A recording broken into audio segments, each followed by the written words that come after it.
I prefer the look of the Infiniti model over the GLA it's based on, although they share underpinnings. The exterior designs make them look like two entirely different cars. The QX30 is much more stylish and a lot less generic, and it definitely looks more modern. The GLA has a beefier, boxier and more muscular look, but I like the swoopy lines of the Infiniti better. It all adds up to a small crossover that has all the right proportions and looks really sharp, which is really important for people shopping this segment that might prioritize form over function. The problem with that pretty design is that practicality takes a hit in terms of cargo capacity, room for passengers and sightlines.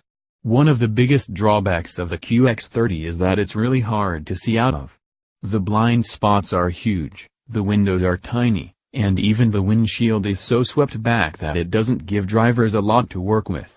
Larger and taller drivers will be quite cramped in the QX30. Luckily this QX30 Sport, which is the fully loaded top-of-the-line model, is equipped with a rear-view camera along with a top-down 360-degree view camera that makes parking and squeezing into tight places much easier.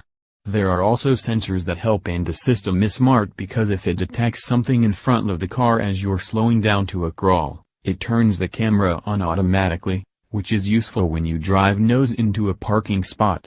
The car's compact size makes it easy to maneuver.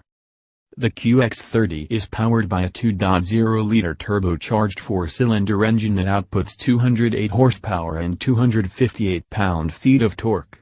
That's plenty to get the crossover moving, but the engine isn't the smoothest at low speeds and it displays some turbo lag.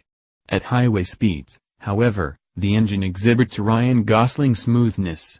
You could be cruising at 100 miles per hour, 160 kilometers per hour, and not even notice because the engine is so smooth and quiet. Very little noise and vibration make it into the cabin during highway drives. This sport model gets no power upgrades over the regular QX30, but it does get better brakes and a suspension that's tuned for better handling. That sportier suspension definitely makes the ride in the city more choppy, but it does mean that it's better in the corners, which is an okay compromise. The crossover could benefit from sharper steering, however. The weird thing is that this top-of-the-line QX30 Sport isn't available with all-wheel drive, which seems like a missed opportunity. Buyers have to level down to get all-wheel drive, so this QX30 Sport only drives the front wheels. This was likely a move to keep the price in check, especially because this sport model has so many other features that I can imagine it getting pretty expensive if it had all-wheel drive. The dashboard could also be simplified and made a bit easier to use. Drivers can use a little rotary knob to control the infotainment system, which is a bit frustrating because it's not very intuitive, but luckily, drivers have the option of using the touchscreen, too. A technology package also adds features like all the driver assistance and safety features that include things like a smooth adaptive cruise control system, lane keep assist, and automatic emergency braking. One issue, which all Mercedes models also suffer from, is that the control stalk for the adaptive cruise control is hidden behind the steering wheel, blocking it from plain sight, which could be a safety issue.